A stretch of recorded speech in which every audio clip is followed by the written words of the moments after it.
Abra a tua Bíblia no livro de Eclesiastes, capítulo 1, versículo 9 em diante. E o tema da nossa mensagem: o que se fez, isso se tornará a fazer. Parte 2. Eclesiastes, capítulo 1, versículo 9 em diante. E Deus fala através de Salomão e diz: o que foi é o que há de ser, e o que se fez, isso se tornará a fazer. Nada há, pois, novo debaixo do sol. Há alguma coisa de que se possa dizer: vê, isto é novo? Não, já foi nos séculos que foram antes de nós.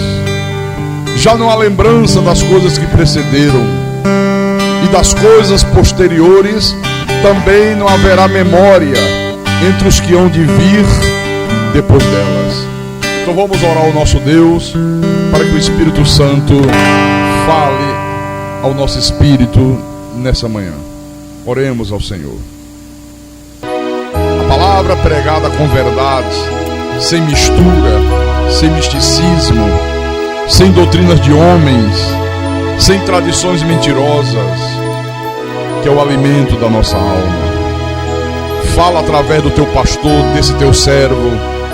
Dá-me a capacidade, a inspiração, para que eu possa nessa manhã proclamar a tua verdade, meu Deus, porque a minha suficiência, ela vem do Senhor. Não é uma capacidade humana, não é uma capacidade da carne, não é uma capacidade do homem. Tem que ser uma capacidade dada pela tua graça e pelo teu Espírito Santo, para que toda honra, todo louvor e toda glória seja dada a ti, meu Deus.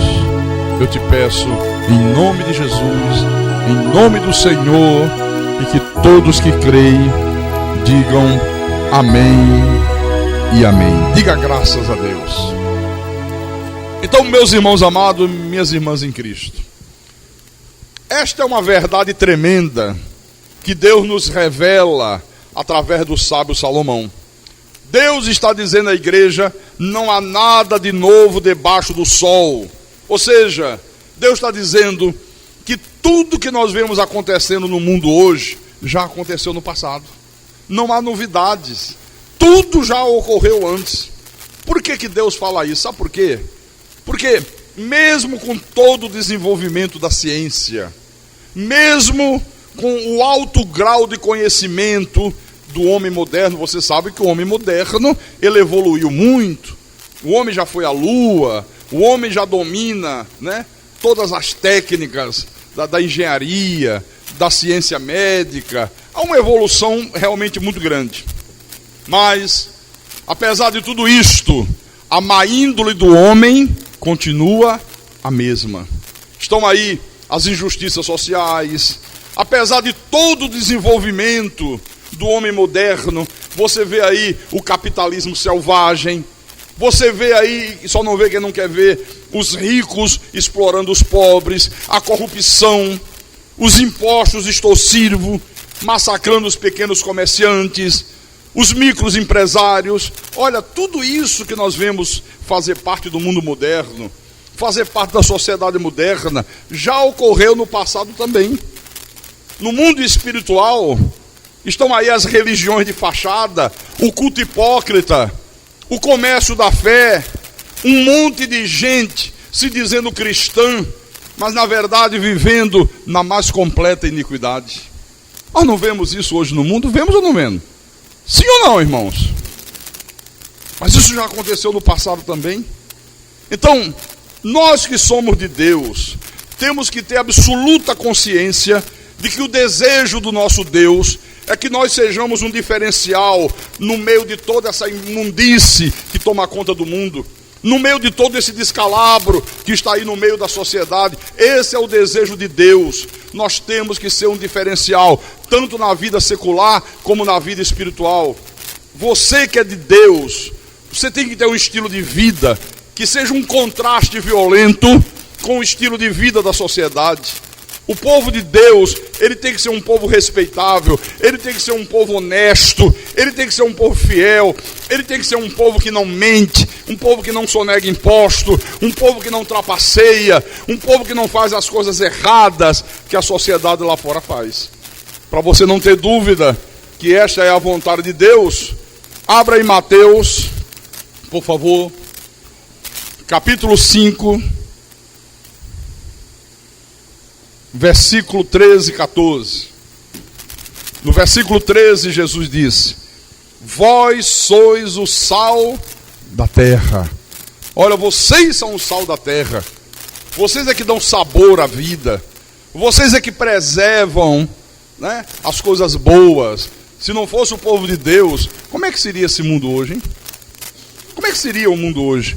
No versículo 14: vós sois a luz do mundo. Olha, só há uma luz desse mundo, irmãos, que é o povo de Deus.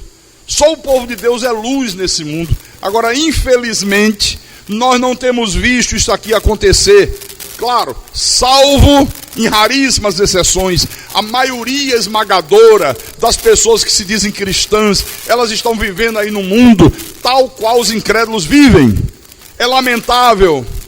Eu disse aqui na quarta-feira, às vezes a única diferença que há entre uma pessoa que diz que é de Deus e uma pessoa que é incrédula é que uma vem à igreja e a outra não vem.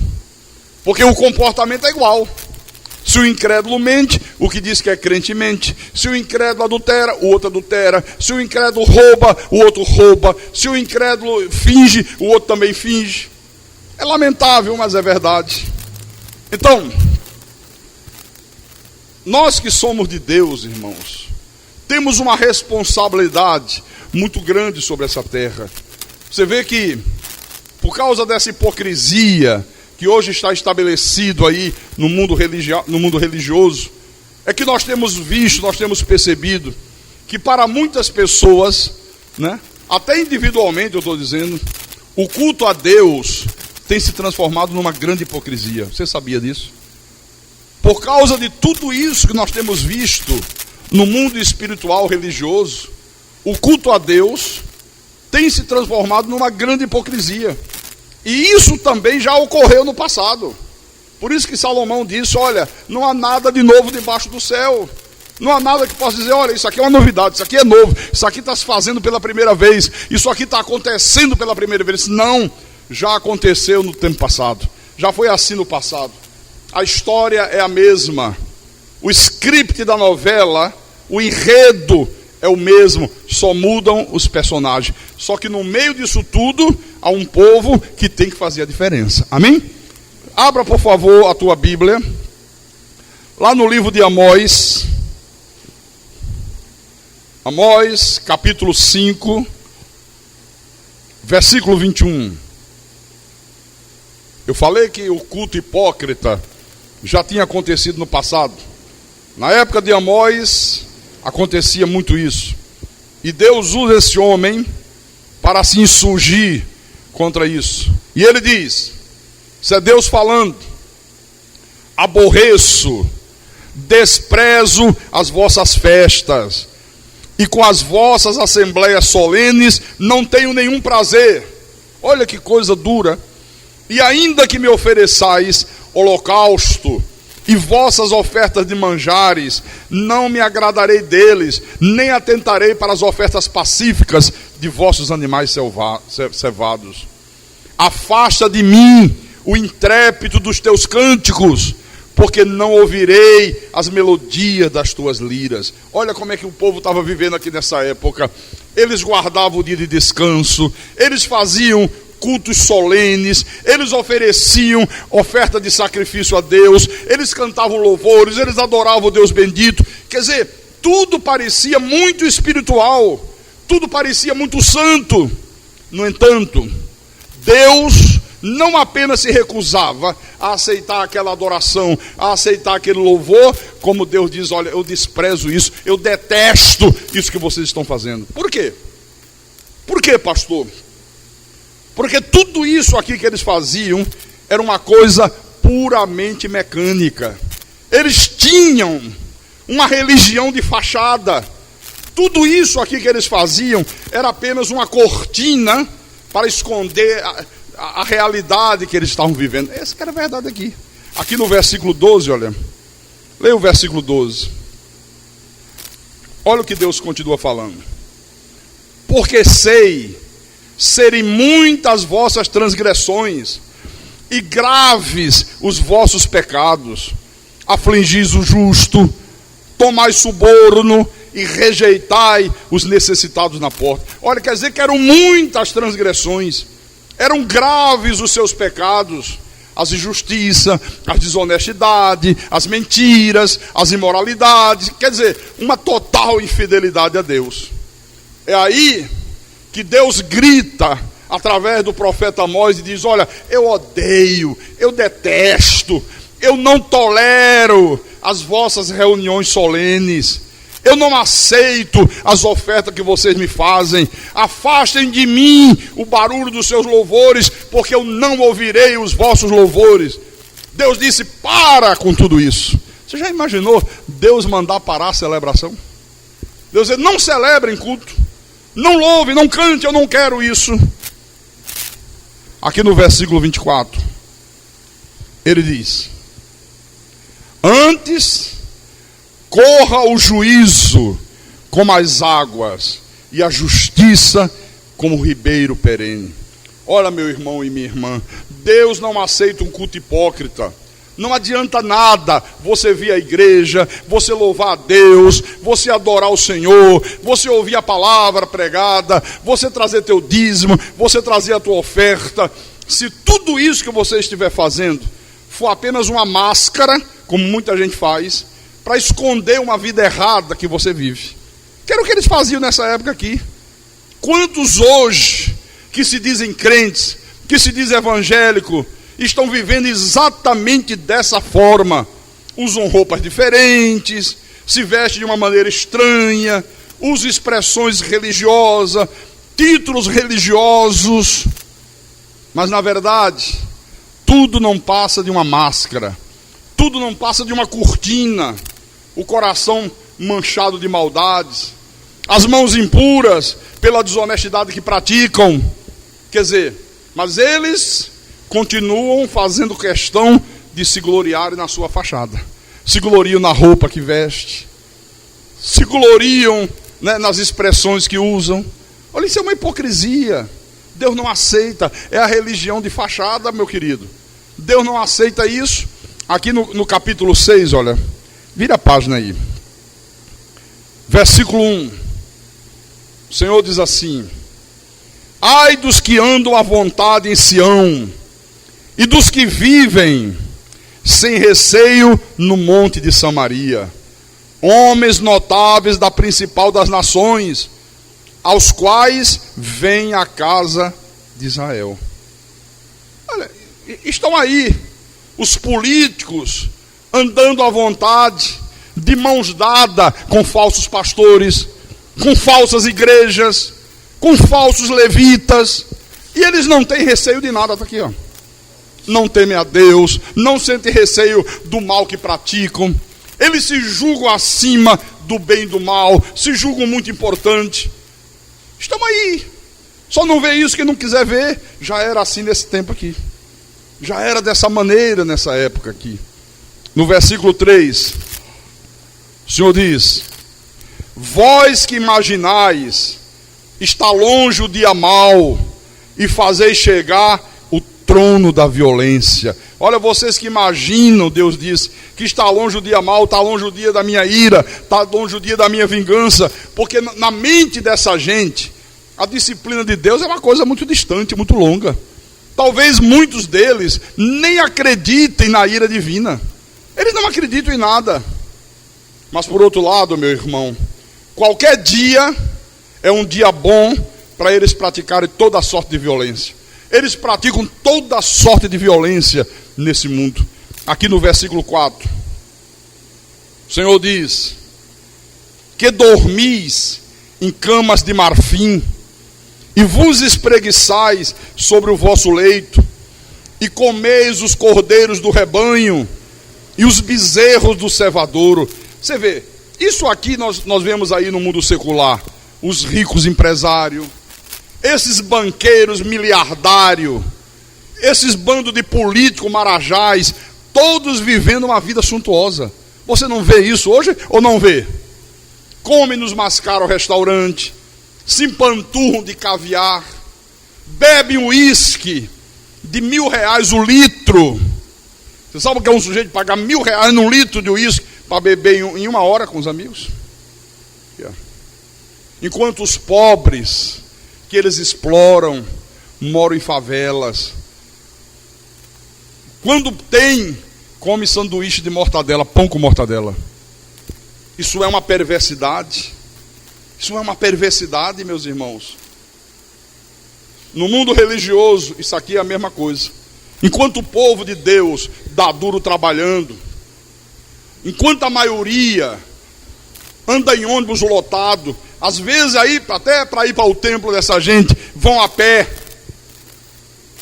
Enquanto isso, nós vemos aí, meus irmãos, eu tenho visto, você tem visto também, que eles vivem como verdadeiros mercenários da religião. Eles vivem como verdadeiros marajás da fé. Moram em mansões luxuosíssimas, são verdadeiros palácios, só se hospedam em hotéis 5 estrelas. Muitos já possuem até avião particular, automóveis que custam R$300 mil. Que necessidade há de um homem comprar um automóvel de R$300 mil? Me responda. Eu estou falando de homens que se dizem pastores. Está aqui, ó. Já acontecia naquele tempo. Já ocorria naquela época. Aqui no versículo 6. Deus continua. Que bebeis vinho em taças, e vos ungis com o mais excelente óleo, mas não vos afligis com a ruína de José. Bebem vinho em taça de cristal, se ungem com óleo mais fino, mas não se afligem com a miséria do povo. Não se aflige com a necessidade das pessoas. Veja aí no nosso Brasil a miséria da saúde pública, a miséria dos menores abandonados, os nossos velhos que morrem à míngua nesse país. Se a pessoa não tiver uma condição financeira boa, quando ela fica velha, ela morre à míngua. Ser velho nesse país é estar condenado à miséria. Veja aí a miséria das favelas. Nada disso sensibiliza essa gente. Nada os sensibiliza. Enquanto o trabalhador trabalha 30 dias para ganhar uma miséria de um salário mínimo, um político ganha um salário mínimo a cada 30 segundos. 30 segundos já ganha um salário mínimo. O pobre do trabalhador trabalha 30 dias para ganhar um salário mínimo. Isso não é uma vergonha? Um banqueiro ganha um salário mínimo. Não dá nem para calcular quantos salários mínimos um banqueiro ganha a cada segundo. Não tem como calcular. Está aqui, ó. Será que isso não nos sensibiliza? Será que Deus não está nos chamando a atenção através dessa palavra para que nós tomemos posição? Para que nós sejamos verdadeiramente um diferencial nesse mundo, um diferencial nessa terra? Eu acho que sim. Eu quero voltar aqui no capítulo 4, versículo 1. Agora o profeta Amós diz assim: ouvi esta palavra, vacas de Bazã, que estáis no monte de Samaria, oprimis os pobres, esmagais os necessitados, e dizeis a vosso marido: dá cá e bebamos. Agora o profeta está se dirigindo às esposas dos homens ricos da terra, homens que haviam enriquecido às custas da exploração do trabalhador, às custas da desonestidade, às custas da corrupção. Ele agora se dirige às esposas dessa gente. Está aqui, ó. Porque essas mulheres aqui da sociedade são as socialites de hoje. São as esposas dos deputados, são as esposas dos governadores, são as esposas dos prefeitos, são as esposas dessa gente aí que vive uma vida nababesca. Então o que é que elas faziam? E o que é que elas fazem hoje? Passam um dia ociosa, bebendo vinho, fazendo o chá das 5 com as amigas. É um tal de chá das 5 para cá, é um tal de chá das 5 para lá. Frequentando os shoppings mais caros, gastando rios de dinheiro. E cada vez mais dizendo aos maridos: traz mais dinheiro, traz mais dinheiro, traz mais dinheiro que eu preciso gastar, eu preciso gastar, eu preciso gastar. Então, quando esse profeta aqui usou essa expressão vacas de Bazã, se referindo a essas mulheres de Samaria, não é porque elas eram gordonas, não tem nada a ver uma coisa com a outra. É porque Bazã era uma cidade naquela época muito famosa pelo gado que ela possuía. Eles tinham um gado muito bonito, um gado de uma qualidade extraordinária, um gado muito forte, bem nutrido, bonito de se ver. Então, essas mulheres aqui eram mulheres bem nutridas, eram mulheres bonitas, eram mulheres que gostavam de ostentação, gostavam de luxo, elas vestiam as melhores roupas, elas usavam os mais caros perfumes, elas usavam as mais finas joias. Claro, apresentavam uma certa religiosidade, uma aparência de religiosidade. Elas iam às cerimônias religiosas, mas na verdade elas viviam totalmente insensíveis às advertências de Deus. Você vê, quando há uma cerimônia religiosa que vai juntar muita gente, elas aparecem, essa gente aparece. Os políticos aparecem, as suas esposas se fazem presente. Aparentam serem religiosos, aparentam terem uma crença em Deus, mas só aparentam. É isso que ele está dizendo aqui. E aí eu pergunto a você nessa manhã: será que esta não é uma mensagem também para os dias de hoje? Será que não é uma mensagem para os dias que nós estamos vivendo? Será que o mesmo que Deus falou naquela época, através do profeta Amós, não se faz mais necessário ainda nos dias de hoje? Faz ou não faz? Por isso que Salomão disse: tudo que se fez, isso se tornará a fazer. No versículo 2, acho que foi aqui no Ceará, não foi? Que um dia desse aí foi um escândalo no Brasil inteiro, não foi? A esposa do governador com a sogra, e o governo gastou quase R$1 milhão, não foi? Para elas fazerem uma viagem. Não foi aqui? Cara, governador, chama minha sogra, dá um passeiozinho ali na Europa, viu? E num jato particular. E nessa brincadeira, olha, a imprensa mostrou as fotos. Se hospedaram em palácios, viu? Com dinheiro teu, com dinheiro meu, com dinheiro que você paga os teus impostos. E leva a sogra para passear e joga no lixo quase R$1 milhão, né? Bom, versículo 2: jurou o Senhor Deus pela sua santidade, que dias estão para vir sobre vós, em que vos levarão com anzóis, e as vossas restantes com fisga de pesca. Agora vem a sentença de Deus: olha, mulheres de Bazãs, vacas de Bazãs, vocês serão levadas como animais para o matadouro. Deus está dizendo: olha, vai vir um tempo que vocês vão ser arrastadas com anzóis, como se fosse peixe, nenhuma de vocês escapará. Olha, irmãos, isso aqui aconteceu quando elas foram levadas cativas para a Síria. Os assírios venceram e levavam as mulheres e colocavam uma argola aqui no nariz, ó, e elas eram puxadas pela argola. Mas vocês vão ser levadas assim, ó. Agora alguém pode perguntar: pastor, quer dizer então que, pelo que o irmão está pregando, Deus condena a riqueza? Quer dizer que é pecado, pastor, uma pessoa ser rica? Quer dizer que um cristão não pode ser rico, não pode ter riqueza? Não.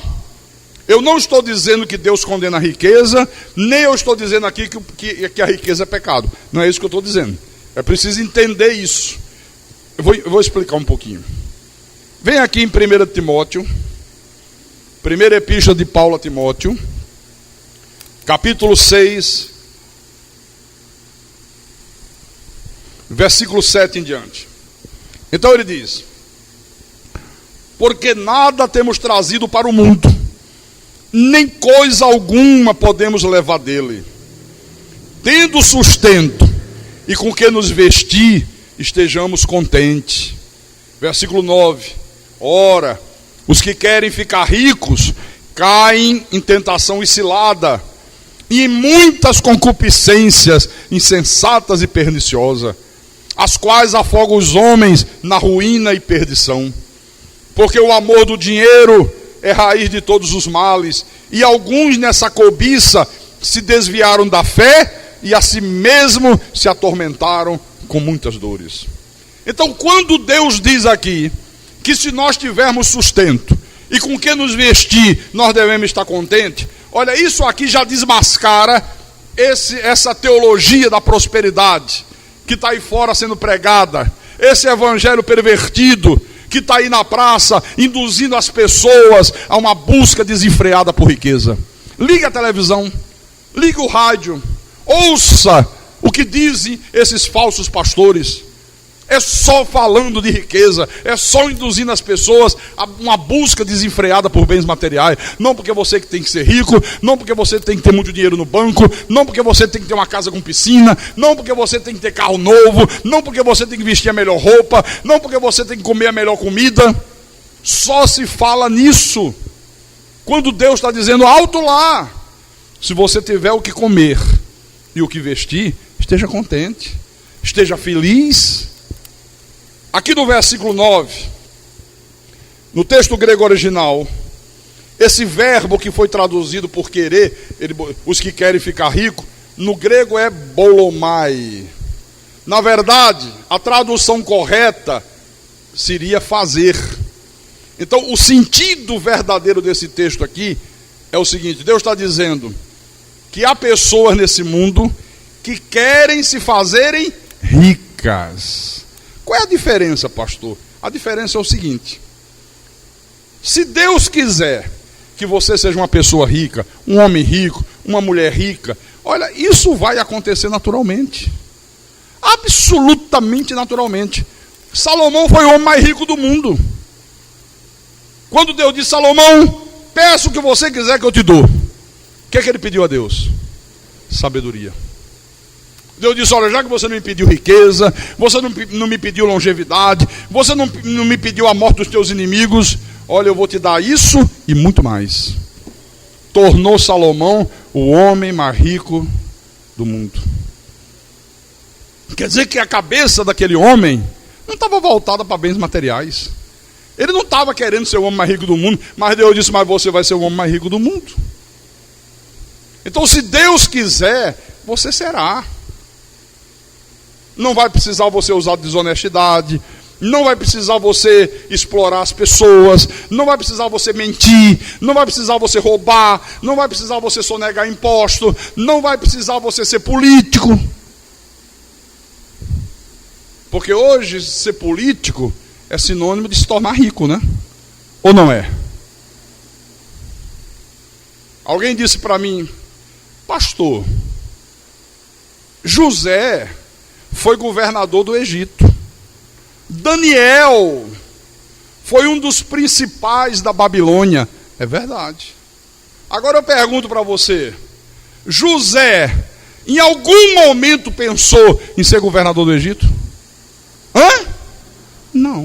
O cara estava dentro de uma prisão, meu querido. Ou você acha que José, não, estou aqui agora vou dar um jeitinho, vou na casa de um, vou na casa de outro, vou falar uma coisa, vou prometer mundos e fundos, e aí vão me eleger governador do Egito. Você viu José fazendo isso? Daniel, em algum momento Daniel teve projeto de se tornar um dos principais do governo da Babilônia? Não. Deus o colocou lá naquela posição. Então, quando Deus quer, meu irmão, Deus faz de uma forma sobrenatural. Não é o que você vê hoje, não. Nego se matando aí por causa de política. Um manda matar o outro. Olha, ele está na minha frente, vai tomar o meu cargo. Manda assassiná-lo porque eu não posso perder a boquinha. Aí às vezes usa esses exemplos para justificar hoje.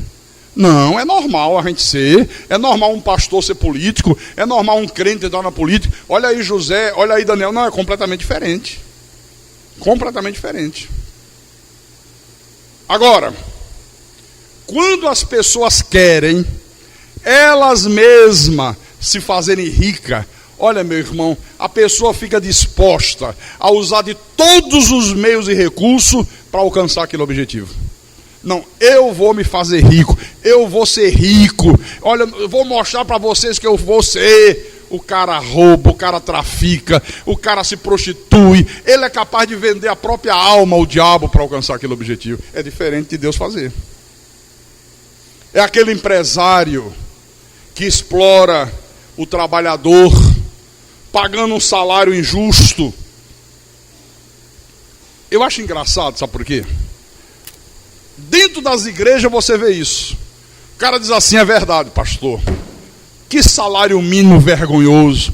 É uma vergonha se pagar R$400 de salário a um trabalhador. Eu acho isso uma vergonha. Mas ele, se ele tem uma empresa, ele paga.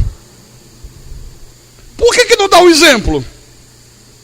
Já que acha uma vergonha, por que não faz assim, ó? Olha, é uma vergonha, na minha empresa, no meu comércio, ninguém vai ganhar salário mínimo. Eu tenho 5 trabalhadores. Um exemplo, né? Aí o cara diz, eu estou pagando R$400 a cada um. 5 vezes 4, 2.000. Mas eu acho isso uma vergonha, eu acho que isso não é justo, eu acho que pelo menos, no mínimo, deveria ganhar uns 600, 700 reais. Vou passar para 700 reais. 5 vezes 7? 3.500. Ele aumentou a sua despesa em R$1.500. Não vai deixar você mais pobre. Agora é fácil criticar, né, o governo. Não, porque é uma vergonha. E por que você não dá? Porque não quer tirar do lucro. Não, mas eu ganho 10.000 de lucro. Se eu fizer isso, vai baixar para 8.500. Aí já não ganho mais 10, ganho só 8.500. Por isso que a gente tem que ter cuidado, irmão, para que nós não sejamos hipócritas. Então é como eu estou dizendo, olha. Explora o trabalhador. É aquele empresário que sonega impostos, que frauda no peso. É o político corrupto, que rouba o dinheiro público. Tudo está inserido aqui. Que aceita suborno para fazer leis que beneficiam os poderosos. Sabe? Só se faz lei nesse país em favor dos poderosos. Você não vê se fazer lei nesse país em favor do povo, em favor dos pobres.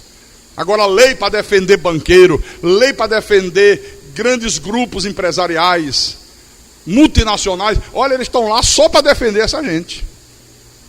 Então é o dono de posto que adultera o combustível, taca lá álcool no combustível, rouba na quantidade de litro, adultera a bomba. Você manda botar 10 litros, entrou 7. Roubou lá na bomba. São os fiscais corruptos que em troca de propina fazem vista grossa para as fraudes da indústria. Em troca de propina fazem vista grossa para ajudar o comerciante desonesto, a indústria da construção civil. Tudo está inserido aqui. O policial safado. É essa palavra que fica do lado do bandido contra o cidadão de bem. Será que a gente não vê isso aí todo dia, toda hora?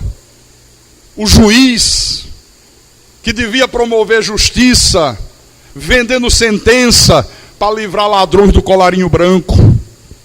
Às vezes você vê, prende uma mãe aflita, que passando fome, entrou no mercantil, roubou uma lata de leite, porque o filho está em casa passando fome. E a mulher, num ato de desespero, entrou no mercantil, pegou uma lata de leite e escondeu aqui no vestido. Aí pega, leva para a polícia, apanha e rapidamente bota dentro de uma penitenciária. Enquanto isso, que tristeza, né? Políticos que roubam milhões e milhões e milhões e milhões, transitam solto aí, ó, rindo e espalitando o dente diante da sociedade. Em 1996, teve um caso que naquela época me chamou muita atenção. Não sei se você lembra. O povo tem memória curta. Salomão diz aqui, né? Já não há memória das coisas que foram. E as coisas que vão suceder, os que vieram depois dela, também não vão ter memória. Por que não se fala nisso? Se todo pastor conscientizasse o povo, se todo líder espiritual conscientizasse o povo, olha, num dia de eleição como hoje, nós teríamos o maior número de votos nulos da história do Brasil. Mas não falam nada. E tem gente que nem gosta quando o pastor conscientiza. Acha que isso não é pregação. Poxa, eu vim à igreja, o pastor está falando umas coisas estranhas. Não, eu estou falando que está aqui na Bíblia. Ou não está na tua? Está ou não está? Está aqui. Então, em 1996, houve a quebra do Banco Econômico da Bahia. Naquela época era um banco fortíssimo. Um banco que tinha agência em todos os estados do Brasil. Mas aí foi constatado que o Banco Econômico da Bahia fez muitas negociatas, fez muitos empréstimos fraudulentos, financiou campanhas bilionárias de políticos. E depois de uma série de desonestidades, depois de um monte de irregularidade, depois de um monte de irresponsabilidade, o banco começou a quebrar. Você sabe o que aconteceu nessa época? Você não lembra, mas eu lembro, eu vou dizer para você. O governo federal naquela época, era o presidente Fernando Henrique Cardoso, injetou, para tentar salvar o Banco Econômico da Bahia, 4 bilhões de reais. Você sabe o que significa 4 bilhões de reais? Tirava todas as crianças da rua. Injetou lá no banco. Só que não houve jeito. O Banco Econômico da Bahia quebrou. E o que é pior é que todas as auditorias que foram realizadas pelo Banco Central responsabilizou pelas irregularidades que foram atestadas o dono do banco, que era o senhor Ângelo Calmon de Sá, que continuou milionário e solto. Nunca passou nem um segundo dentro de uma prisão. Pastor Carlos Magno. E quando Deus, pastor, na sua soberana vontade, faz com que alguém se torne rico? Se Deus me fizer uma pessoa rica, pastor, se for da vontade de Deus isso, e amanhã eu me tornar uma pessoa muito rica, como é que eu devo proceder? Boa pergunta. Vamos ler aqui 1 Timóteo capítulo 6, versículo 17 em diante. Ele diz: exorta aos ricos do presente século que não sejam orgulhosos, nem deposite a sua esperança na instabilidade da riqueza, mas em Deus, que tudo nos proporciona ricamente para o nosso aprazimento. Que pratique o bem, sejam ricos de boas obras, generosos em dar e prontos a repartir. Que acumulem para si mesmos tesouros, sólido fundamento para o futuro, a fim de se apoderarem da verdadeira vida. Está vendo? Como é que você tem que proceder? Está aqui, ó. Seja generoso. Nunca deposite a tua confiança na riqueza. Tem gente que deposita a confiança na riqueza. Se tem dinheiro, se sente bem. Estou muito bem, estou tranquilo. Sabe? Olha, se de repente acaba o dinheiro, a pessoa se sente dentro do inferno. Muda tudo. Muda o comportamento, muda as atitudes, muda a confissão. Começa a dar mau testemunho. Porque estava depositando a sua confiança na riqueza. Esse não seja orgulhoso. Não enche o peito. Não olhe para as outras pessoas que não têm o que você tem, de cima para baixo. Não se julgue superior àqueles que não têm o mesmo dinheiro que você tem. Está aqui, ó. Pratique o bem. Sejam ricos de boas obras. Generosos em dar. Quer dizer, quanto mais Deus te dá, mais Deus exige de você generosidade no dar. Diga graças a Deus. Então, meus irmãos, tudo isso aqui que Deus tem nos mostrado tem uma importância muito grande para a nossa vida espiritual. Não basta apenas abrir a boca e dizer que ama a Deus. Eu amo o Senhor, eu amo Jesus. Não, é preciso muito mais do que isso. Venha no Salmo 97, que eu quero relembrar para você. Salmo 97, versículo 10. Olha o que diz aqui. Vós que amais o Senhor, quem ama o Senhor aqui, diga amém. Detestai o mal. Eu pergunto, a política no Brasil é um bem ou é um mal? Não, com toda sinceridade, é um bem ou é um mal? É um mal, rapaz. Não, mas sabe o que é, pastor? É bom uma pessoa crente se eleger vereador, deputado, sabe? Porque quanto mais gente de Deus a gente tiver lá, melhor. Oh, meu Deus do céu. Como o povo é inocente. Nós temos lá em Brasília 500 e tantos deputados, né? Olha, irmão, no meio daqueles 500 e tantos, só 20 deputados manda. Só 20 comanda tudo, o resto não faz nada, não pode fazer nada, não tem direito a fazer nada. São 20 caciques que determinam tudo.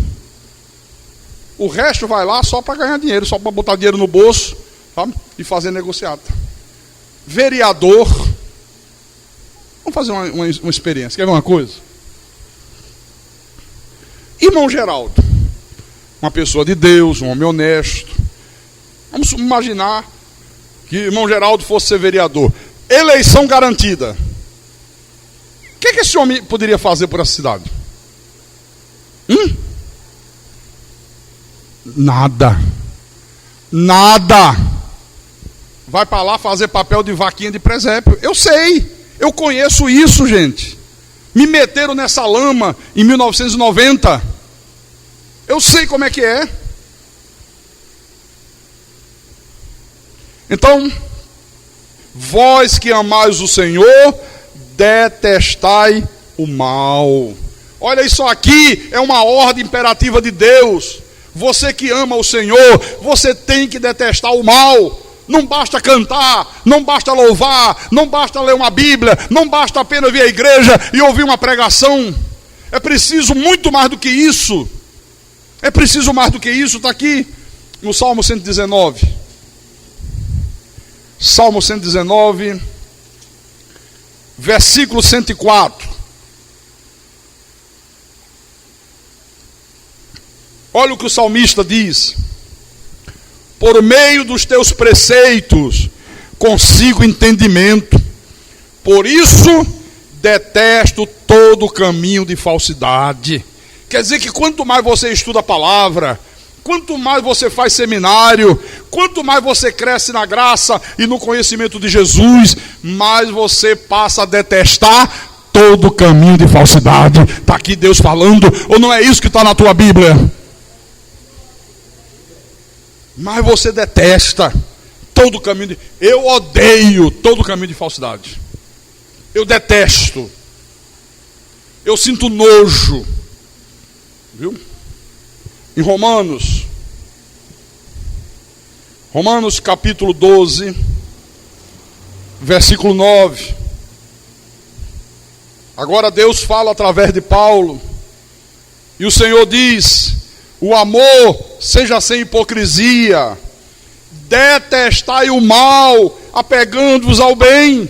Olha, você só pode se apegar ao bem se você detestar o mal, está aqui. E uma pessoa que detesta o mal, ela não tem medo de firmar posição contra aquilo que é errado. Uma pessoa que fica em cima do muro é porque ela não ama o Senhor, é porque ela não se apegou ao bem. Quem se omite, quem se esconde, quem fica fazendo média, esses não amam ao Senhor. Onde você vê um pastor falar essas coisas que eu falo? Me responda onde? fica todo mundo em cima do muro. Ou quando não fica em cima do muro, pende para o lado da lama. Viu? Ninguém quer assumir nada, ninguém quer firmar posição, ninguém quer dar a cara a tapa, ninguém quer ser antipático diante da igreja, porque às vezes numa igreja tem pessoas que têm familiares candidatos. Aí o cara tem candidatos, não gostei, não estou gostando nada disso aí. Ah, mas se não tivesse, gostava, né? Porque as pessoas têm essa mania. Há um ditado popular que diz: pimenta nos olhos dos outros é refresco. É bom você apontar o erro dos filhos dos outros, né? Mas quando é o teu filho, aí quer logo botar panos quentes, né? Aí é diferente, é o teu, né? Mas não é verdade, gente? É ou não é? Meu irmão disse assim: você candidato a vereador em Maricá, Rio de Janeiro, transfere teu título para cá, eu pago tua passagem para você vir votar em mim. Eu? Você está louco. Você não vota em mim, no teu irmão, de jeito e qualidade. Você não vai fazer bem por ninguém, você é um homem rico. Você tem um parque aquático que te dá milhões e milhões e milhões de reais todo mês. Você vai ser vereador para você ganhar mais dinheiro, para tentar ganhar terra de graça, para tentar não pagar imposto. É esse o seu objetivo de ser vereador. Aí ele, bumba, bateu o telefone. Porque é verdade. Aí porque é meu irmão? Não, vou sim. Ah, manda passagem de avião em um hotel 5 estrelas, que eu vou, é uma boa. Vou coisa nenhuma. Senão, eu não poderia pregar o que eu prego. Senão eu seria um hipócrita. Viu? Mas eu tenho absoluta consciência que é nosso dever, meu irmão, viver nesse mundo como sal da terra e como luz do mundo. E você só pode ser sal da terra e luz do mundo se você amar o Senhor e detestar o mal. Detestar o mal, apegando-vos ao bem. Quer dizer, a única maneira de eu detestar o mal, de eu me apegar de eu detestar o mal, é quando eu me apego ao bem e quero distância daquilo que é mal. É você não ter medo de chamar o mal de mal e o bem de bem. Eu lembro que antigamente, quando dizia assim, antigamente que eu digo é coisa de 30 anos atrás, olha, aquela mulher ali, aquela moça, olha, o nome era outro, né? Prostituta, mas era um nome bem feio. Vagabunda, sai com tudo quanto é homem. Era uma pessoa mal falada, as pessoas queriam distância dela. Era uma pessoa perniciosa para a família e para a sociedade. Hoje, a maioria das moças, olha, trocam de homem como se troca de blusa, vivem pior do que as prostitutas antigas e todo mundo respeita. Pessoa diz assim: deixa eu apresentar aqui meu marido. Seu marido? É. Aí daqui a 2 meses, você encontra com a mesma pessoa. Deixa eu apresentar meu marido. Você... Outro. Vai ter marido assim no inferno, meu irmão. Você vê? Quando a sociedade ainda tinha um pouquinho de noção daquilo que era direito, se repudiava isso. Não, que marido o quê? Isso é uma vagabunda. Ela troca de homem de 2 em 2 meses. História de marido é esse? Viu? Hoje se aceita tudo isso. Quem é de Deus não pode aceitar, meu querido. Quem é de Deus não pode aceitar essas coisas. Tem que firmar a posição. Mesmo que você seja antipático, mesmo que te joguem pedra, mesmo que a sociedade te repudie, problema da sociedade. Nós não estamos aqui para agradar a sociedade, nós estamos aqui para agradar o Deus Todo-Poderoso, aquele que vive e aquele que reina pelo século dos séculos.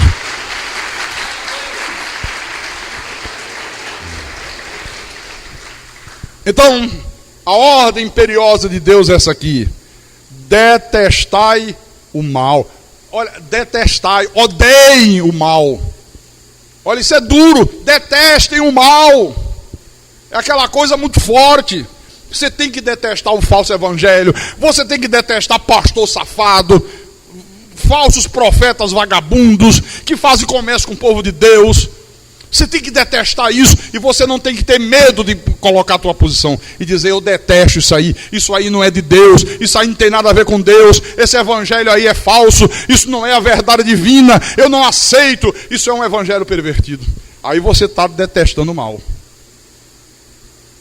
Se faz média, não, eu não quero julgar, tal, que não quer julgar? A Bíblia manda julgar, sim, senhor.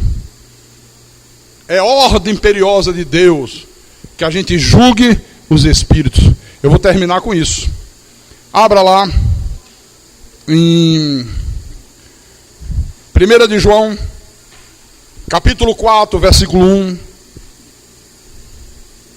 Quando ele diz: amados, não deis crédito a qualquer espírito, não des crédito a qualquer pessoa, não des crédito a qualquer um que usa título de pastor. Antes, provai os espíritos se procedem de Deus. Olha, provem se vem de... O que é provar? Julguem, analisem, façam um julgamento. É de Deus ou não é de Deus? Porque muitos falsos profetas têm saído pelo mundo afora. Amém? Essa posição que Deus requer da igreja. Igreja não é só louvar, cantar, dar dízimo, não. A igreja é para marcar posição nesse mundo. A igreja de Jesus não tem marcado posição nessa terra. Por isso a igreja não é respeitada. Por isso não respeitam a igreja. Não, a verdadeira igreja, ela tem que ser como o calcanhar de Aquiles da sociedade.